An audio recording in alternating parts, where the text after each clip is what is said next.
à tous. Nous revoilà au notre rendez-vous matinal avec la parole de Dieu. Ce matin, je voudrais vous lire un récit qui est très encourageant. C'est dans le deuxième livre des rois, dans la Bible, donc, bien sûr. C'est au chapitre 4 et au verset 1er. Je vous le lis. Une femme d'entre les femmes des fils des prophètes cria à Élisée en disant: ton serviteur, mon mari, est mort, et tu sais que ton serviteur craignait l'Éternel. Or le créancier est venu pour prendre mes 2 enfants et en faire ses esclaves. Élisée lui dit: que puis-je faire pour toi? Dis-moi, qu'as-tu à la maison? Elle répondit: ta servante n'a rien du tout à la maison, qu'un vase d'huile. Et il dit: va demander au dehors des vases chez tous tes voisins, des vases vides, et n'en demande pas un petit nombre. Quand tu seras rentré, tu fermeras la porte sur toi et sur tes enfants, tu verseras dans tous ces vases, et tu mettras de côté ceux qui seront pleins. Alors elle le quitta, elle ferma la porte sur elle et sur ses enfants, il lui présentait les vases, et elle versait. Lorsque les vases furent pleins, elle dit à son fils: présente-moi encore un vase. Mais il lui répondit: il n'y a plus de vase. Et l'huile s'arrêta. Elle alla le rapporter à l'homme de Dieu, et il dit: va vendre l'huile et paie ta dette, et tu vivras, toi et tes fils, de ce qui restera. Voilà donc ce récit, c'est l'histoire donc d'une veuve d'Israël. Elle a perdu son mari et elle a 2 enfants, et elle n'a rien pour les nourrir. Il ne lui reste plus qu'un vase d'huile. Et nous comprenons la détresse de cette pauvre femme qui n'a rien et qui doit faire face à un tel problème. Alors, elle va trouver le prophète Élisée. C'est ce qu'il faut faire en pareil cas. Quand on est dans un problème, eh bien, plutôt que d'essayer par nous-mêmes de nous en sortir, il vaut mieux avant tout commencer par nous adresser au Seigneur. Et le Seigneur est plein de compassion. Il est dit dans le psaume 103 de la Bible: comme un père a compassion de ses enfants, ainsi le Seigneur a compassion de ceux qui le craignent. Et puis dans les évangiles, on lit aussi que Jésus avait compassion de la foule. Jésus, voyant la foule, était ému de compassion, car il la voyait comme des brebis qui n'ont pas de berger. Et donc, le prophète lui dit: mais qu'est-ce que tu as? Qu'est-ce qui te reste à la maison? Elle lui dit: je n'ai rien du tout, plus rien, sinon un vase d'huile. Et il lui dit: eh bien voilà ce que tu vas faire. Tu vas aller chez tes voisines et tu vas leur demander qu'elles te donnent un vase vide.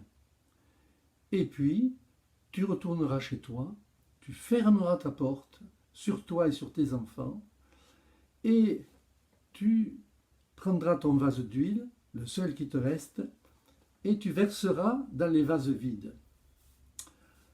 Et c'est ce qu'a fait cette femme. D'abord, on voit qu'elle a eu la foi, parce que c'était beau d'avoir des vases vides, mais fallait-il avoir assez d'huile pour les remplir? Or, il ne lui restait qu'un simple vase d'huile. Comment allait-elle pouvoir, avec cette huile, remplir tous les vases de ses voisines? Mais elle a cru et elle a obéi. Et elle est allée chez ses voisines, elle leur a tout expliqué sans doute, et elle est partie chaque fois avec un vase vide. Et quand elle est rentrée chez elle, c'est exactement ce qu'elle a fait. Elle a fermé sa porte sur elle et sur ses enfants, parce qu'il fallait une intimité dans cette maison avec le Seigneur. Dieu demandait à ce moment-là, pour cette femme, cette communion intime, ce temps de cœur à cœur, parce que il avait quelque chose à lui révéler, il avait quelque chose d'important à lui révéler, il avait quelque chose d'important à lui dire. Cette femme, elle allait faire une expérience qui allait la marquer pour toute sa vie. Et vous savez, nos meilleures expériences, nous les faisons souvent dans notre cœur à cœur avec le Seigneur. Là, il nous parle et c'est là que nous recevons sa pensée, ses révélations qui vont nous marquer, qui vont être des leçons qui vont nous toucher pour le reste de notre vie. Et c'est donc ce qu'elle a fait. Elle a demandé à ses enfants qui lui versent, qui tendent les vases vides, et elle a commencé avec son vase plein à remplir les vases vides. Et l'huile coulait sans cesse, sans arrêt. Elle se multipliait, c'était le miracle. Cette femme, elle a vu là un miracle extraordinaire, l'infinie provision, on pourrait dire, du Seigneur. Le Seigneur est très riche, il n'est à court de rien.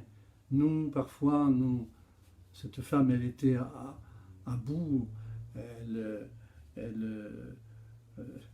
n'avait plus rien, elle était réduite à néant. C'était la misère, la pauvreté pour elle. Elle allait périr avec ses enfants. Mais quand elle a bien réalisé justement son vide, alors elle a su se confier dans le Seigneur, elle a su s'abandonner au Seigneur, et le Seigneur à ce moment-là, eh bien, il a répandu l'abondance de l'huile, il a manifesté sa toute-puissance, il a manifesté sa gloire, parce que le Seigneur est tout-puissant, il peut très bien multiplier de l'huile là où il n'y en a pas. Il a changé l'eau en vin, le Seigneur. Il a multiplié les pains et les poissons. Il est capable de multiplier à l'infini. Il est capable tout simplement de pourvoir à nos besoins quand il voit que nous sommes vraiment dans le besoin et que nous attendons à lui. Alors ensuite, qu'a fait cette femme? Eh bien, tout simplement, elle est allée vendre cette huile. Et avec l'argent, elle a payé sa dette au créancier, qui a été satisfait, et elle a gardé ses enfants pour elle. Voilà, ça a été la bénédiction de Dieu dans sa vie. Voyez-vous, ça c'est une expérience qu'on peut faire. Peut-être aujourd'hui, justement, vous êtes dans un problème, vous êtes devant une impossibilité, peut-être. Eh bien, faites cette expérience. Réalisez que de vous-même, vous ne pouvez pas. Vous êtes à vide. Et faites appel au Seigneur. Et croyez que lui, il peut intervenir. Et souvent, le Seigneur, il attend que justement, on sente que de nous-mêmes, on ne peut plus. On est vide. Et il attend ce moment-là pour manifester sa gloire, pour manifester sa puissance. C'est souvent comme ça que le Seigneur fait. Et de telles expériences nous marquent pour notre vie. Alors, je ne souhaite pas que vous ayez un tel besoin aujourd'hui, mais dans la vie, ça peut arriver. Et puis, des besoins moins